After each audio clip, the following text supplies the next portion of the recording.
आदमी की नीयत जब खराब हो जाए तो धर्म और कर्म दोनों स्वाभाविक रूप से खराब हो ही जाता है और तब लोग सारे रिश्ते नातों को छोड़कर केवल अपना ही भला सोचने लगते हैं, चाहे इसके लिए उनको कैसा भी पाप या अपराध क्यों न करना पड़े।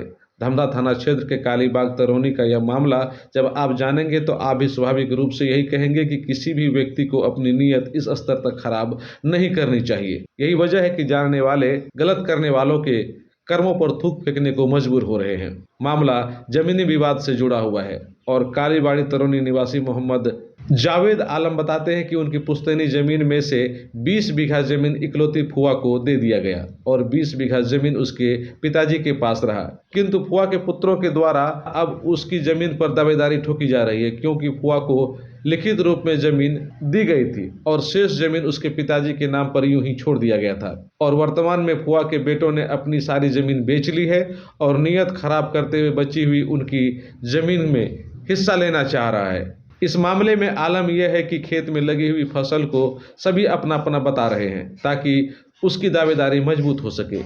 ये जब से हम लोग होश संभाले इस ज़मीन को हम जोत रहे हैं, ये आज तक लगान रसीद मेरे फादर के नाम से दर्ज है। ठीक है, मेरे फुफेरे भाई ज़बरदस्ती जो है इस ज़मीन पे हम लोग आए ट्रैक्टर लेके जोत रहे थे। इससे पहले भी मारपीट किया, इधर भी हमारे ट्रैक्टर को चूड़ा, हम लोगों को कुल्हाड़ी से मारा। ठीक है, हम लोग थाना गए, आवेदन दिए, पुलिस को बुलाया और प्रशासन जो है मेरा ही ट्रैक्टर उक्टर खींच के लेके गया और हम लोगों के ऊपर ही FIR कर दिया। विवाद आखिर क्या था इसमें? विवाद है, वो कह रहे हैं कि मेरी ज़मीन में शेयर है। ठीक है, वो शायद केस लड़ रहे हैं कोर्ट में। ठीक है, तो हमें कोर्ट का कोई आदेश नहीं है, हम लोग कोर्ट को जवाब देंगे अगर कोर्ट से नोटिस आएगा कि भाई ये पोजीशन को खाली किया जाए। ठीक है, अभी तो ज़मीन मेरे फादर के नाम से और हम लोग जब से होश संभाले तब से इसको जोत रहे हैं। क्या कह रहा है अगला पार्टी, क्या कह रहा है कि इस ज़मीन में भी शेयर है, जबकि ये ज़मीन मेरे फादर के नाम से मेरे फुफेरे भाई दावा कर रहे हैं कि ये मेरे नाना की ज़मीन है, इसमें शेयर है। अच्छा, दावा करने का क्या आधार क्या है? वो मेरे फुफेरे भाई हैं, इसलिए वो दावा कर रहे हैं कि ज़मीन फुफेरे भाई हो जाने से दावा, हाँ, कि मेरी माँ का शेयर है, इसमें मेरे नाना की ज़मीन है। तो मेरा ये कहना है कि आप कोर्ट से आ जाओ, अगर कोर्ट आपको ज़मीन दिला रहा है तो हम छोड़ देंगे। नाना जी शेयर बांटे थे क्या? हाँ, नाना जी 20 एकड़ ऑलरेडी उनको दे चुके थे, मेरे फूफी को। ये सारे गांव को पता है कि 20 एकड़ ज़मीन मेरे नाना जी ऑलरेडी मेरी फूफी को दे चुके हैं। 20 एकड़ ज़मीन मेरे फादर के नाम से। ये कह रहे नहीं, मेरा और निकलेगा। और निकलेगा। वो कहता है 4 एकड़ मेरा और निकलेगा। 4 एकड़ और निकलेगा। उनके पास कुछ यानी ऐसा कुछ एविडेंस वगैरह है उसके पास क्या? नहीं, ऐसा तो नहीं है मेरे, ऐसा तो नहीं है मेरी जानकारी में। ठीक है, लेकिन कोर्ट से नोटिस आया था तो हम लोग कोर्ट को जवाब देंगे। तो कोर्ट में जब ये लोग गए थे केस में तो क्या उनके फेवर में कुछ वगैरह आया है क्या? ये कह रहे हैं हमारे फेवर में डिग्री है, तो हम बोले कि हमें आदेश ला के दो, हम ज़मीन छोड़ देंगे। ये ज़बरदस्ती आ रहे हैं ज़मीन पे। मैंने अभी तक कोर्ट आया नहीं है खाली कराने? नहीं, कोर्ट अभी तक कोई कोर्ट खाली कराने नहीं आया है। हम लोग CO साहब को आवेदन दिए, CO साहब बोले कि आप कैसे चले गए। आई मीन कोर्ट अगर हमको आदेश करेगा ना, हम जाके आपको ज़मीन दिलाएंगे ना, आप क्यों चले गए प्लॉट पे। अच्छा, जब आप लोग जोताई करने के लिए आए थे तो क्या हुआ था? हम लोग जोताई करने के लिए आए तो ये लोग दल बल लेके आए, हम लोगों के साथ मारपीट किया, हम लोग को रपेट दिया यहाँ से और मेरा ट्रैक्टर भी खींच के थाना पहुँचा दिया। हम लोगों के ऊपर FIR कर दिया। हमारे फुफेरे भाई थे, नाम क्या है? मुजीब साहब, हसीब साहब, आदिल साहब, जीशान आलम और अज्ञात लोग थे उनके साथ 40-50। आप थाना गए थे क्या? जी, हम तो भाग गए। उसके बाद हम थाना गए, आवेदन दिए, थाना में मेल किए। SP साहब, DSP साहब, मतलब जबरन ज़मीन को कब्जा करना चाहता है। जी। इसके लिए आप लोग तो थाना में शिकायत वगैरह की होगी? जी। मामला सर मालूम? जी। आपका भी कोर्ट में चल रहा है अपील क्या? जी, मेरा भी कोर्ट में अपील चल रहा है। आप क्या चाहते हैं कि कोर्ट से अगर हो जाए उनके फेवर में तो वो? जी, बिल्कुल। अगर कोर्ट उनको दे देती है तो कानून का सम्मान तो करना होगा ना। तो आप यानी कानूनी तौर पे चाहते हैं? बिल्कुल, हम कानून यानी वो लोग जी, वो लोग बार विवाद कर रहा था, हम तैयारी कर रहे थे। मेरी बहन के साथ भी मारपीट किया, उनका भी FIR का कॉपी है। अगर ये कोर्ट से आ जाए, अगर इनकी ज़मीन है तो हम क्या, दुनिया कोई भी आदमी उसको रोक थोड़ी पाएगा। कोर्ट के आदेश को तो सबको फॉलो करना होगा। अभी फिलहाल क्या किया, यानी इस जमीन पे क्या स्टे लगाया गया है क्या? नहीं, अभी तक तो कुछ नहीं लगाया है। अभी नहीं लगा है। जो तवाद अभी आप ही कर रहे हैं? हाँ बात से तो जावेद भाई कर रहा है अभी, मतलब है कि हसीब भाई कहता है कि मेरा है। हाँ, यही बात है, सही बात है जो बोलते हैं। अभी धान उन इसी का था, जावेद भाई शुरुआत से कर रहा है, लेकिन अभी हसीब भाई तत्काल इसके ऊपर रोक लगा। जबरन तो अभी तक तो देखिए रहे हैं, मारपीट होता है तो हम लोग जाते हैं छुड़ाने के लिए। यही मारपीट बात, अक्सर मारपीट हो जाता है। हाँ, मारपीट हो जाता है, मारपीट हो जाता है। इस मामले में दूसरे पक्ष मोहम्मद हसीब आलम, मोहम्मद मोजीब आलम, मोहम्मद आदिल आलम, मोहम्मद समीम अख्तर हैं। इनकी दावेदारी है कि इनके नाना के द्वारा जो ज़मीन इनकी मम्मी को दी गई थी वो 20 बीघा ज़मीन इसकी मम्मी ने खरीदी थी, जिसका पूरा कागजात इसके पास है। किंतु जो ज़मीन नहीं खरीदी गई थी और नाना जी के पास था, उसमें इसकी मम्मी की पुश्तैनी हिस्सेदारी तो बनती ही है, जो नहीं दिया जा रहा है। इसीलिए उन्होंने मुकदमा भी किया है। 1993 में टाइटल सूट किया गया इस ज़मीन पर। पोती ने दादा के नाम के ज़मीन पर शेयर के लिए 1993 में ही इन्होंने फर्जी तरीके से सारा ज़मीन अपने नामे ट्रांसफ़र करवा लिया। टाइटल सूट चला।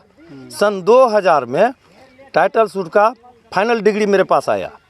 21 साल से इन लोगों को समझाते रहे कि भाई आपस में कर लो, आपस में नहीं समझा। तब हम तख्ताबंदी के लिए सब जज 1 पूर्णिया में लगाए। उसके बाद कमिश्नर बहाल हुआ। कमिश्नर बहाल होने के बाद बायफर्केट कमिश्नर यहाँ प्लॉट पे आके सारा ज़मीन देख रहे हैं ना, पिलर खुट्टा गला करके हमको बेरा दिए। इधर भी पिलर और पूरे में पिलर और बोले कि उनको भी, प्रतिवादी को भी और वादी को भी, कि न तुम उसको डिस्टर्ब करो न ये इसको डिस्टर्ब करेगा। ठीक है। उसके बाद मैंने इस पर ये सरसों का फसल लगाया है। ये 4 गाड़ी से हरवे हथियार के साथ आकर के भिड़ गया जोतने के लिए। मैंने प्रशासन को कॉल किया, प्रशासन आए, गाड़ी खींच के ले गया है। मामला यही मेरे पास। अभी तक कोर्ट आपको जमीन सुपुर्द किया है क्या? बिल्कुल, देखते हैं ना पिलर खुट्टा कमिश्नर साहब गलाए, हम लोग थोड़ा ना गलाए हैं। पिलर वगैरह वही करवा जी सर। बिल्कुल। तो फिर विवाद क्या है हो रहा है? विवाद ये लोग उतना दिन से खा रहा है, जबरदस्ती हम लोग को पेर रहा है। ग्रेजुएशन करने के बाद 35 साल लड़े और अभी कोदाली पार रहे हैं। उन लोगों का कहना है कि सिर्फ 20 बीघा पहले भी ही दे चुका है जमीन। अरे जो दिया है वो कोर्ट में लगा हुआ है। अगर दिया हुआ है ऐसा थोड़ी ना है कि कोर्ट बिना वो देखे हमको जजमेंट दे दिए हैं। ये जो शेयर है यानी आप लोगों का है क्या? मैं जो वादी है उसका लड़का हूँ मैं। मेरा नाम हसीब आलम है। आप लोग के पास इस जमीन के कागज वगैरह हैं? सब कुछ है, अभी मैं दिखा सकता हूँ। ये लोग कह रहा है कि अभी तक हम ही लोग रसीद वगैरह कटा रहे हैं। रसीद रहने से हो जाएगा। रसीद के ही बिहाफ में ना हमने टाइटल सूट किया। ये रसीद का तो इसका डिस्ट्रॉय हो गया 2000 में। 2024 तक का कटा हुआ उनका है। आखिर सीओ साहब उसको बता दिए हैं कि इस विवादित जमीन पर तुम नहीं जाओगे। मैं भी था उस साथ में। सिर्फ उसी को कहा या आपको भी कहा है? जी नहीं, मुझे नहीं कहा, उसको मना किया। इस मामले में आरोप लगाया गया कि मोहम्मद आदिल आलम, मोहम्मद मुजीब आलम, मोहम्मद समीम अख्तर पूरी तरह से बेईमानी पर उतर गए हैं। हालांकि इस मामले में गांव के अधिकांश लोग मोहम्मद जावेद आलम के पक्ष में दिखे और कहा कि इस जमीन को लेकर दोनों पक्षों में प्रायः विवाद और मारपीट होते रहता है, किंतु जमीन में फसल मोहम्मद जावेद ने लगाया है और कब्जा भी शुरू से मोहम्मद जावेद की है, किंतु दूसरे पक्ष के लोग इसको मानने को तैयार नहीं दिखे। हाँ, नहीं ये जमीन किनका है? नईमुद्दीन का है, जावेद जी का है। हाँ। क्या अथॉरिटी है उसका? उसका कोई अथॉरिटी नहीं है। वो अगर किसी बिना पर झगड़ा झाटी हुआ, लीगल पॉइंट लगा के वो अपना पेपर बनाया। जबरदस्ती वो लोग हाँ, जबरदस्ती है, जबरदस्ती कर रहा है। ये तो बुरबादी ना 20 बीघा जमीन हम जानते हैं। 20 बीघा पहले दे चुका। हाँ, दे चुका है। उसके बाद भी फिर भी जबरदस्ती। हाँ, फिर जबरदस्ती कहता कि हमरा वो तो हमरा दान पत्र हो गया, वो मेरा केवाला हो गया, ये मेरा शेयर होगा, इसलिए ये हाँ शेयर होगा। हाँ। तो अभी जो जोत आबाद कौन कर रहा है? जो बात इन्हीं के जिम्मे था वो जबरदस्ती जोता है। कौन जोत आबाद कर रहा है? हाँ, जावेद जी कर रहा है। हाँ, घेरा नहीं देखे, सब उठा फेंक दिया। अरे इसकी बहन को घिसिया मारा। अभी बीच में मारपीट भी हुआ था क्या? खूब हुआ है कि इसकी बहन गई थी कि काहे जोतते, तो उसको घिसिया के मारा है। ऐसे गला में कमसा लगा घींचे। ये जमीन आखिर किसका है? नईम का है। नहीं मुझे जावेद पर जावेद जो था 20 बीघा हम ही लिखाने वाले हैं। आप ही लिखाने वाले हैं 20 हाँ, बीघा? हाँ, हम उस टाइम में नईम का गाड़ी चलाते थे, ट्रैक्टर। वो उसकी बहन कहे गया, कहो बाप कहीं जमीन लिख दी, जाके कहे नईम को पूछो, नईम को पूछो तो कहे बाप का संपत्ति है, जिसको चाहे लिख दे। इस संदर्भ में जब अंचलाधिकारी से बातें की गई तो उन्होंने कहा कि विवाद को देखते हुए उन्होंने दोनों पक्षों को जमीन पर जाने से मना कर दिया था, किंतु कुछ लोग जानबूझकर मामले को बढ़ाना चाहते हैं क्योंकि उसकी नीयत खराब हो गई है, इसीलिए कानून न्याय दिलाने के लिए निष्पक्ष तरीके से काम कर रहा है। बहरहाल सच्चाई जिसके भी पक्ष में हो, जांच के बाद मामला खुलकर सामने आ जाएगा, किंतु गाँव वालों को सब कुछ पता है इस मामले में किसने अपनी नीयत खराब की है, किसकी धर्म कर्म और सब कुछ बिक चुका है, किंतु गांव वाले कुछ खुलकर बोलना नहीं चाहते हैं। केवल इतना बताते हैं कि इस मामले में प्रशासन को तत्काल सख्त कार्रवाई करने की जरूरत है, अन्यथा इस मामले में कभी भी खून खराबा होने की संभावनाएं दिख रही हैं। अगर समय रहते कानून सख्त कार्रवाई नहीं करता है तो मामला विकराल रूप ले सकता है।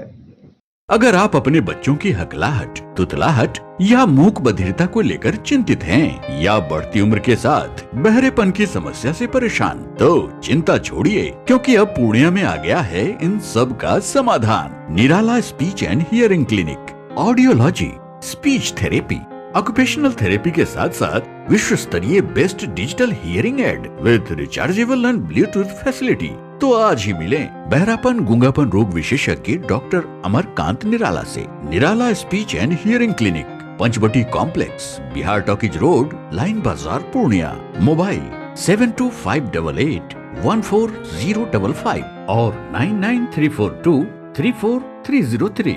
हमारी 2 और भी शाखाएं हैं, भागलपुर में बड़े पोस्ट ऑफिस के सामने, सेंट्रल बैंक की गली में, मेट्रो मिर्ची रेस्टोरेंट के निकट, और अररिया में टाउन हॉल के सामने वाले मिर्जा गालिब रोड में, AB मेडिकल के समीप। आदित्य एंटरप्राइजेज का काजरिया टाइल्स एवं केरोविट सैनिटरी आइटम का एक्सक्लूसिव शोरूम अब एक ही छत के नीचे NS31 मरंगा पूर्णिया में। यहाँ लेटेस्ट डिजाइन के टाइल्स, मार्बल्स उपलब्ध हैं, जैसे floor tiles, wall tiles, double charge verified tiles, bathroom kitchen tiles की पूरी रेंज। यहाँ एक ही छत के नीचे केरोविट का सैनिटरी वेयर भी उपलब्ध है, जैसे commode, water heater, shower enclosure, bathtub, steam solution एवं कंप्लीट बाथरूम सॉल्यूशन। तो अपने सपनों के घरों को एवं बंगलों को खूबसूरत और मजबूत बनाने के लिए अवश्य पधारें आदित्य एंटरप्राइजेज का काजरिया टाइल्स एवं केरोविट सैनिटरी आइटम का exclusive showroom NS31 Maranga Purnia.